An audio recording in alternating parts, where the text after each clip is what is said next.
Hey, what's up, everybody? Chad Calek here, and welcome back to the In a Crowded Room podcast, where before we get rolling, I just wanted to let you all know that I am incredibly excited because our dates for our Halloween ghost hunting event have been set. October 22nd is a Friday, October 23rd, a Saturday, at the incredible haunted Yorktown Asylum. The last time I was there, the place was absolutely off the charts. I did a podcast about it. Please go back and check it out. In fact, I'll leave the link to it below as well, along with the ticket link. We're only doing 20 people. Over half the tickets are already gone just from pre-orders. It says there's 5 VIP tickets left. There's actually 4 left. What's great about this location is the owner is a very good friend of mine. Once we arrive at the asylum, which is massive, it's just outside of San Antonio, Texas, they give us the keys and they leave, and it's our place for the night. It is absolutely the way you want to do it. It's massive, it's scary, it's a blast. If you want to join me, the ticket link will be posted below with complete event info. Having said that, episode 137, let's talk about Stephen Greer. Now, the reason I want to talk about Stephen Greer is I got some message from some guy that was just livid. He called me about every name in the book because he said I was a Stephen Greer disciple and I worship him and all this stuff, which is really interesting because I definitely never said that. You know what I find interesting, actually, by the way, if you hear some scratching on the floor, I'm recording this podcast right now with my buddy Bugsy. And whenever Dad starts talking, he's got to get close to me. So, but what's interesting to me when you get, or when I get messages like that are so filled with like venom, it cracks me up because, man, if I see somebody that I believe has a different opinion than me, maybe I'm different. There's no part of me that like wants to rage on the keyboard, which is always, it just always shocks me. Maybe I'm just different, I guess. I don't know. I love debates, but it just takes a lot more than that to get me to call somebody every name in the book. But anyways, that's exactly what happened.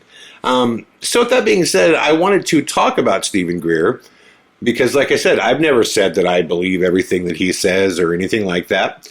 But I do find him really interesting. So let's go over first the things about him that I do like, and then we'll go into kind of like the cons, the pros and cons of Dr. Stephen Greer.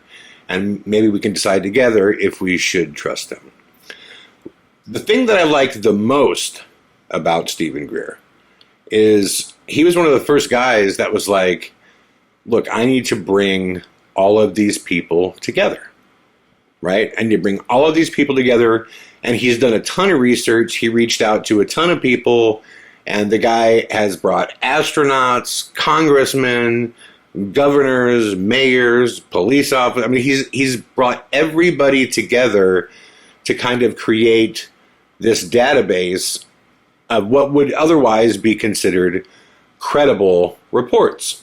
Now, does that mean that every single person that's ever, spoken at his UFO conference, is being honest? Well, look, people are people. So I'm sure there's people that, are either, saw something and got confused, or maybe they just didn't understand what they were seeing, or maybe there are some of them that were just liars. But the amount of people that he brought together, it was amazing, to the degree that that somebody's telling the truth. I mean, somebody's got to be telling the truth. He's brought, people who work for NASA. He's brought, like I said, police officers, people from the military. Like, this idea that these 3 videos that the government released, and everyone, oh my God, they got to be real because the government said they were. Well, Stephen Greer, a long time ago, brought people together from the government that told stories that, for some reason, society and our government back then didn't want to believe a lot of these stories. So I do like that about him. I like that he's presented documents. He's presented, photos, like things that are of official nature. Because look, a lot of these sightings, you can't necessarily prove them beyond a shadow of a doubt. So you want to bring as many things as you can that shows that these sightings could have been possible, especially when you're dealing with government stuff. I just think it's interesting, and on any level, like state, local, federal, it's interesting because people's jobs are on the line. And that's why a lot of people don't want to talk about it, right? So he's just compiled such a large amount of information. You don't, do what he does without having a real passion for it. This guy has dumped his life into it, right? He's dumped his life into it. I love that about him. I love that he, to me, genuinely just seems passionate. Like, and this is just a personal judgment thing. When I watch him speak about things, he seems passionate. A lot of his rationale at times I follow. I like how he kind of stitches different things together because some of his theories make sense. And overall, I just think the guy's been doing it for a very, very long time. And, he's been, making multiple films now that are done very well. I love that about him. His documentaries are laid out in a way where the layperson could follow it. It's not so confusing that you get lost. I think that's extremely important. I like the fact that he chose to make films and actually include a lot of, this documentation that he has. Now, I saw the first one, Sirius, thought it was super interesting. I followed the case of Ada, the little alien thing, for a while, whatever that is. Really interesting. I'm undecided as to what I think that little thing is, but I could tell you it's extremely bizarre and it looks pretty alien to me. If you guys haven't seen this, you should check it out. It's called Sirius. Basically, they found this little, what appears to be this tiny little alien body. And some people have studied it and said that it was human, which if it is human, it's a human species that I've never seen. They pretty much go on to say it's a grown, like fully grown body, but it's only like it's short. I don't know exactly how many inches it is, but it's like, not even a foot long. And it looks like an alien. I thought that was a fascinating documentary. Now, again, I know people have said, no, this is some weird genetic defect, which it could be. I don't know. I'm not sitting in my living room, mapping the genome of this thing, of its DNA code. But again, I've just never seen anything human look like that little thing looks. I thought his unacknowledged documentary was his best. Again, it just kind of opened the world to the fact that there are, and this is a fact, and other documentarians and filmmakers have come forward with great documentaries about, dark or unacknowledged groups that basically have their own, money is essentially stolen from the government off the books, and it funds these operations without any oversight, which is really scary because the law doesn't apply to these groups. And that's really kind of what Unacknowledged was about, all these kind of dark groups that work and follow the UFO narrative and UFO cases.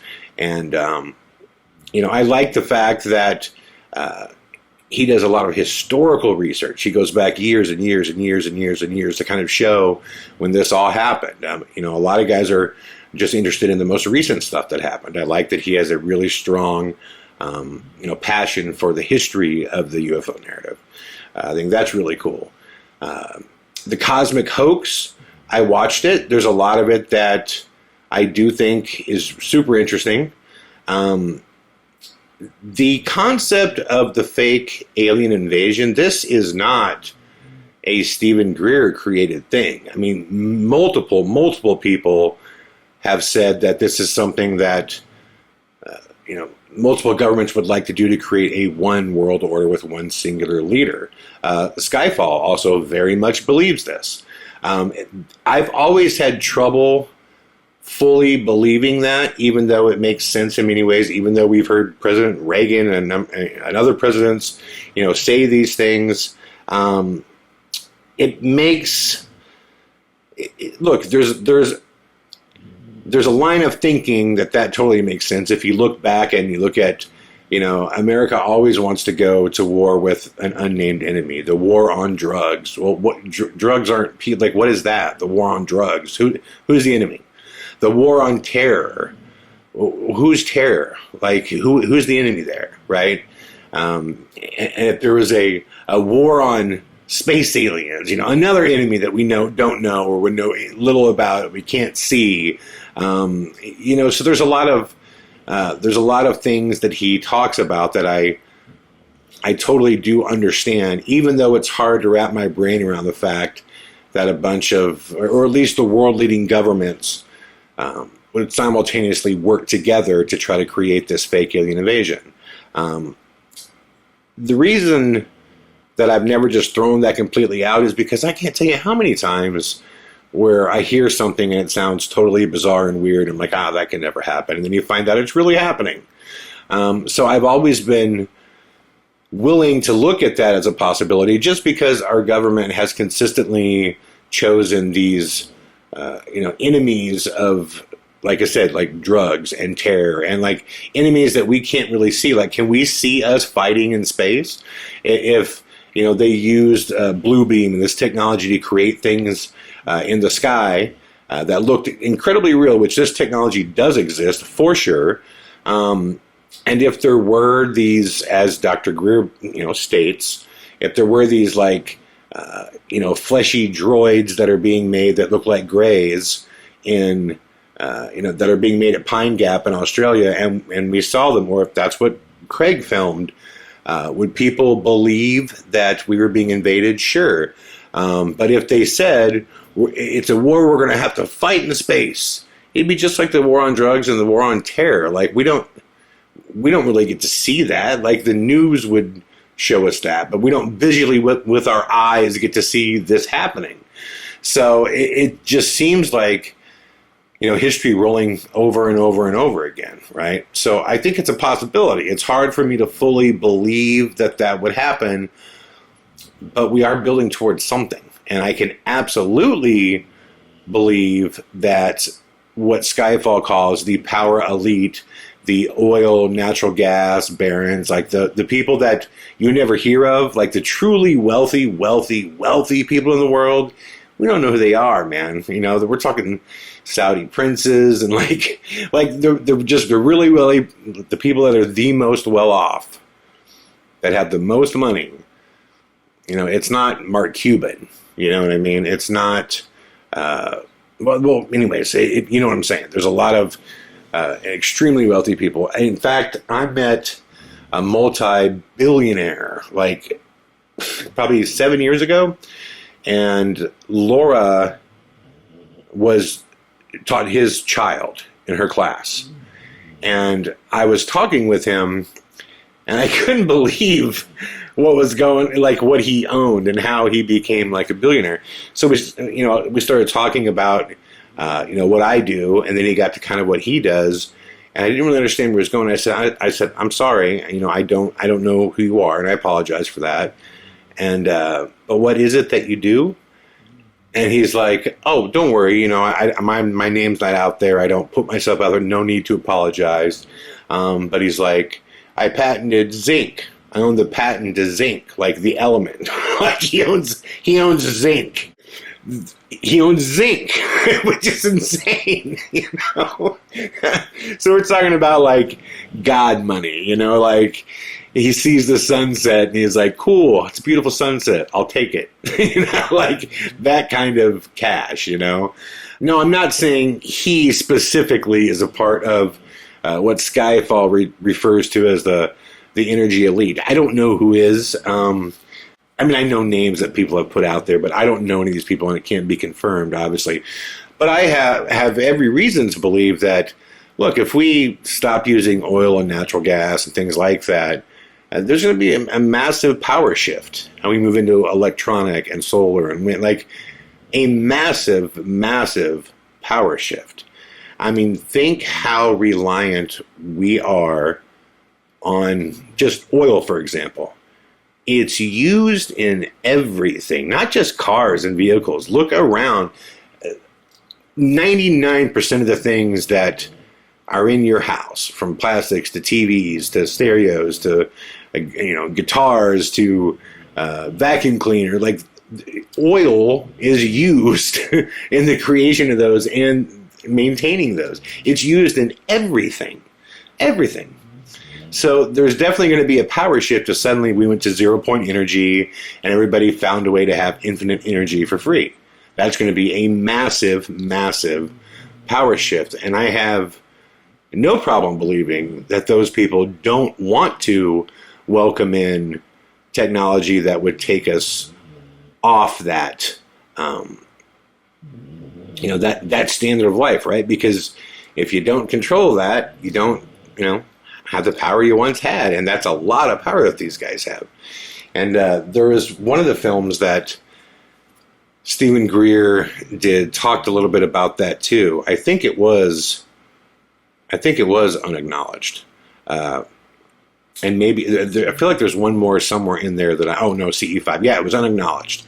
Unacknowledged, he talked about that there is a power elite that are pulling the strings, that lead these unacknowledged groups that don't want there to be a power shift, that they don't want 0-point energy. They don't want that technology out there. That's why, vehicles and cars have not advanced as far as, the engines and how they run, over the last how many years? Since the Industrial Revolution. I mean, the cars have gotten better, but the technology has stayed the same because these are gasoline and oil-burning vehicles. All that makes sense to me, and Greer, was a guy that's been championing these ideas, okay? Having said that, let's talk about the things about Stephen Greer that I don't necessarily agree with and that do bother me. The first thing is just that everything he thinks relates to extraterrestrials. I mean, everything. Everything in the world he ties back to extraterrestrials. Right back to Marilyn Monroe was killed because she had information from JFK and she threatened to tell the public about aliens. I don't believe that. I believe Marilyn was killed because she was fucking two brothers. She was fucking JFK, Bobby, and she probably did have a lot of information. She's with Joe DiMaggio as well. I mean, I'm a huge Marilyn Monroe fan. Love the girl, my type of girl. But I'm telling you, she was, a loose cannon. And throughout the course of history, there are a number of cases throughout the FBI and the CIA where people that had a lot of information that shouldn't have had it, that become a loose cannon, are assassinated. That happens. I don't think that, her death warrant is this, note where she's basically saying that she's going to talk about aliens. I don't think that at all. But Greer goes there, right? And so it's things like that I'm like, everything in the world you can't tie back to ETs. And I think he does. But I also think it's a byproduct. And it's almost not his fault. I mean, when you go down the rabbit hole, man, you go down the rabbit hole. I mean, when I was in paranormal state and I'm living, that's all I'm living is just paranormal ghost. You just start thinking that everybody in the world thinks about ghosts and everybody in the world has a haunted house and everybody in the world, and you realize that there's a big percentage of people that that have no interest in it, don't deal with it, ignore it, So I don't fault him like he's a bad human being for that, but his entire life is, the UFO narrative, everything that he does on a daily basis from the moment he wakes up till he goes to sleep is UFO related. So I don't believe that everything ties back to, ETs. Okay. CE5. Let's talk about this. He had a film called Close Encounters of the Fifth Kind where he says that he developed this protocol of bringing aliens to visit us. Again, when I first saw it, I'm like, okay, now we're talking about some dumb shit here that I cannot wrap my head around. But, as I've said before, a lot of things that I've thought in my life were stupid and couldn't be end up being. So I have tried CE5 now on 5 different occasions. And basically, I followed his exact protocol. And he swears that if you go out and you meditate and you picture where these extraterrestrials are and you basically picture them traversing through space, essentially down to where you are and how that would look, and you let them know that you're peaceful and you invite them, and these crafts will show up. I've done it 5 times. I took it very seriously. 5 times I've done it. And I've also done it 5 times at a UFO hotspot, because I live, like, literally, my backyard is the Santa Catalina Channel. Basically, where Fravor, had his Tic Tac experiences just south of me. And, the Battle of LA took place on the beach that I live on. So, like, there's been so many sightings out here, but I've done it 5 times. 5 times. I never saw nothing. Nothing came and visited me. Nothing ripped through the sky. I had cameras ready. I had all kinds of stuff, man. People are probably looking at me like, what is dude doing out there, But 5 times I did it. And 2 of them were during the day. 3 of them were just after it got dark. And, the last time I did it for hours, man. And, like, nothing happened. Having said that, there's people that do swear by it. I was not with those people. I wish I could be, but I'm not sure I believe in that CE5 protocol. And there's people that claim that he's hired planes to drop flares at events and stuff. If someone could prove that to me, that would be pretty shocking, but I'm open to it. Send me proof about it. A couple people made that comment in the comments. He's hired planes to drop flares. Send me proof. Like, show me for sure proof that he did that. And yeah, I would have a big effect on me. And the last thing that, actually, let me go back to this. There's one thing that people criticize him about that drives me absolutely crazy. And I know I'm jumping back now. But the thing that drives me crazy is when people go, well, man, all he tries to do is sell his stuff. He tries to sell his movies, all this. Listen, in this whole idea that you shouldn't make money doing the thing that you're interested in, that if you were keeping it real, you would never want money. I don't know what world those people live on. Any other profession in the world, if you're like, I'm a doctor, I like working on the human body. I like healing people. The best doctor in the world can demand great money, and no one's got a problem with that. Actors are like, hey, I like acting. I like pretending to be, somebody. And the best actors in the world make $30 million a picture. Dr. Greer is way into the UFO thing, and he's dumped his life into it, and he's releasing great films, and he's well-known. He's built this whole thing, and he's not supposed to try to make money at it? You can't get the message out there to anybody without money. I know what it costs to make films. It's excessively expensive. It's not wrong to, after you put up your own money, or even if you start a campaign that leads to receiving money, or the years that he has spent building up the following that he has, to try to make money and live off this. It's his passion. This whole keep it real, man, it means keep it broke. And broke people can't get messages out there. And for anybody that criticizes someone for wanting to be paid for doing what they do, I will never understand that train of thought. It's almost like, to me, people think that you're not living in, I'm like, well, I don't know what world you're living in, man. Like, bills have to be paid, and if they're not, you have to go do something else. So, something else that pays the bills, right? So it doesn't make sense to me that it's so horrible that Dr. Greer would try to sell his movies and sell his mugs and hold events and do things like that and share his philosophies. Nobody's twisting anybody's arm to make anybody give him money. If you believe in what he's doing and you want to support him, you should. If you don't, you shouldn't. And that's the same with anybody. Same with me. The same with any artist. If you believe in what they're doing, you believe they're honest and real, and you can and are able to support, there's nothing wrong with that. And that's the American way, right? You put your heart and soul into something. You show people you're real, and that's what, you do. And hopefully, once you run up the flagpole, hopefully people salute it. And you're not a bad person if you do. But I just see so many comments about Dr. Greer's horrible because he tries to make money. And I do not believe that. I do not understand that. I don't begrudge anybody for trying to become as wealthy as they can off what they love, because you can't make it if you're not providing a service and doing something really important, because no one's really going to follow you if that's the case. No one's going to support you. So anyways, I could go on all day about that. I hate this keep it real thing. I think it's the stupidest shit I've ever heard. Same thing with the paranormal. I mean, I know tons of ghost hunting teams that have invested $10,000, $20,000, $30,000 into their ghost hunting team, and they're scared to death to charge $1 to investigate a location. I'm like, I don't understand that at all. It doesn't make any sense to me. You can do more for people if you're funded, period. You can do more for people if you're funded.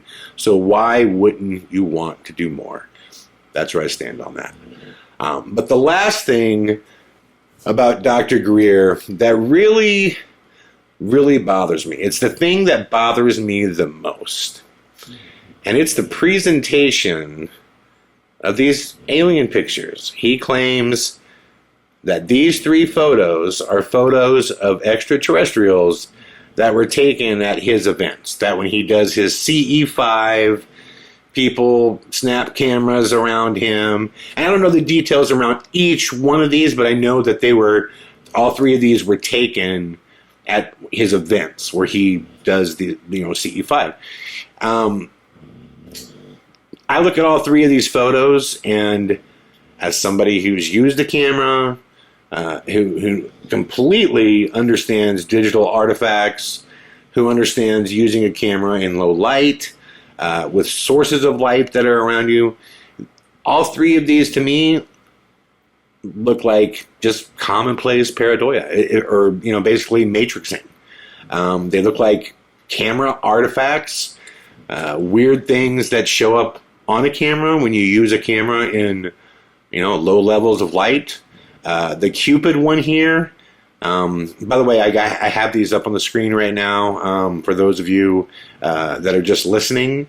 I urge you to, if you are listening, just the audio on this YouTube video, check out the screen right now. But this cloudy Cupid looking one, to me, this looks like there's some fire lit somewhere and there's smoke, from a fire floating around, and someone snapped a photo, and this thing just looks almost like a Cupid floating in the air. The one on the left looks like almost some weird little elf, but again, it has these wild colors that to me looks like a digital artifact from some kind of fire or just a flashlight or a weird light. And the one on the right that looks almost like some soul, again, it just looks like an artifact of using a still camera in low levels of light in an environment that have light sources, but not bright enough to brighten up the whole area. Now, I wasn't with them when they took it. Let me be clear. I don't know for a fact that is what these are. But to claim that these are extraterrestrials, the most damning thing to me about Dr. Greer is this. If you, and I say damning, if you wanted to go at a guy and say, oh, he's fake, he's pushing something that he knows isn't real. This is what, if I'm playing devil's advocate and going after him, and if I really, really want to put him to the test, this is what I would use. I would say, man, you're going to tell me these photos are extraterrestrials? This shit looks like Sesame Street stupid to me. I mean, but now that I don't know what his knowledge is of cameras and lights, and I wasn't in his setting, so I don't know. Is there a chance I could be wrong since I wasn't there with him when he took these? Of course. I could be. I don't think I am, but I could be. But I'm not going to condemn him because he believes in this stuff. In every person that's involved in the paranormal, including myself, there's not one person that's right about everything. There's not. There's not one person that is right about everything. and he's not right about everything. Tom DeLonge isn't. Like, Elizondo, like the first time I saw him, I was like, you guys know, before I knew he was a disinformation agent, as Skyfall was, the biggest thing I saw with him, he's an actor. Elizondo, I guarantee you, has had tons of media training, and he is an actor. As I've said before, 99% of people are uncomfortable and awkward on camera. It's just, and that's not anybody's fault. It's just a fact. And as a director that's worked with people who are very good actors, who have received media training, I could tell you that Elizondo is an actor. Now, that doesn't mean that he didn't work for the military. It doesn't mean that he didn't serve, in whatever department. I completely believe all that. But I'm telling you, he has acting ability. And that was my first thought when I saw him. I thought, oh, this guy's like totally telling this narrative. Like, he's just so down for America and getting this truth out about UFOs that even if it rips his life apart, he's going to see it through. It was just like a movie listening to him talk. That was my gut feeling when I watched him. So I shared my feelings with you. If you disagree with me, that's totally cool. I'm just telling you, as somebody who's worked with people in media training, why I thought he was suspect. But Dr. Greer, I do get the impression that he truly cares about this. I mean, that he started with two partners that they all three mysteriously got cancer. Two of them died, and he barely made it out. He barely beat cancer, and he believes it was tied to his research into UFOs. If that's the case and that happened, I mean, look, man, you got to be pretty dedicated to keep going. So I like his dedication, and I like all the things that I've said about him to this point. I think with all of these guys, and I'm talking to everybody listening right now, I think all of us, the best we can do is source everybody's opinion, source everybody's information, source everybody's footage, whether it be Corbell, Knapp, Greer, Elizondo, everybody, there's Tuchelos, Mellon, there's so many people out there that are offering up information. My advice to all of you guys would be to do exactly what I do. Source it all, pick out the things that make sense, and pick out the things that don't to you, and try to put together what you think makes sense.